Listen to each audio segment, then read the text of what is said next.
Welcome back to Sleep Story Radio, where calming tales help you unwind, rest, and drift peacefully into dreamland.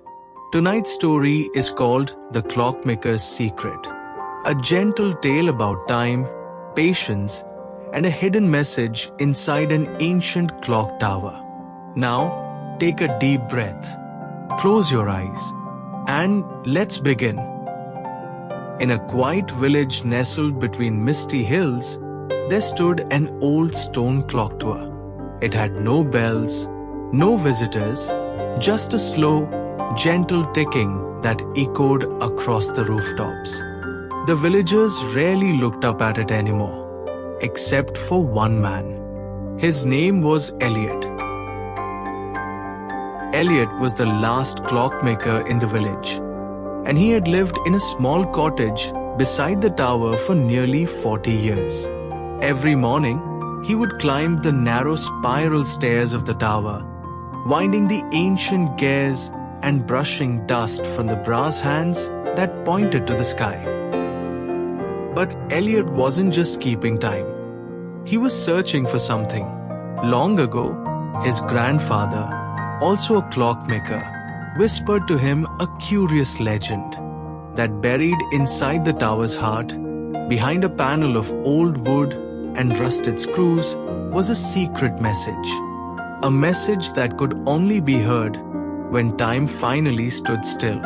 Eliot spent decades listening, not for a sound, but for silence.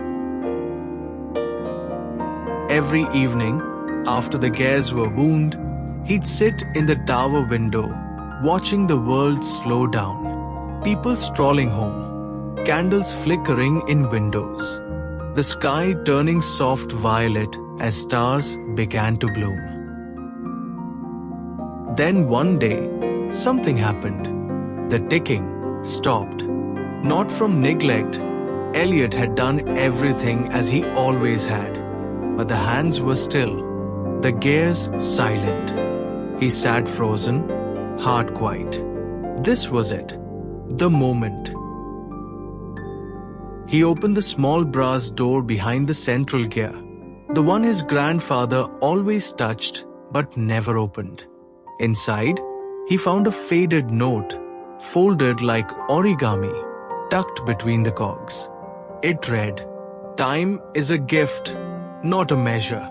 The real magic is in the moments we pause to listen." Eliot smiled. The ticking never returned, but from that night on, he no longer climbed the tower to fix time. He climbed it to enjoy it. And sometimes, if you pass by the old tower at sunset, you might see an old man in the window, sipping tea, smiling softly, and listening to the quiet. Now, as you drift deeper into sleep, remember this. Let time soften. Let thoughts slow. You are safe. You are calm. And you are exactly where you need to be. Good night from Sleep Story Radio.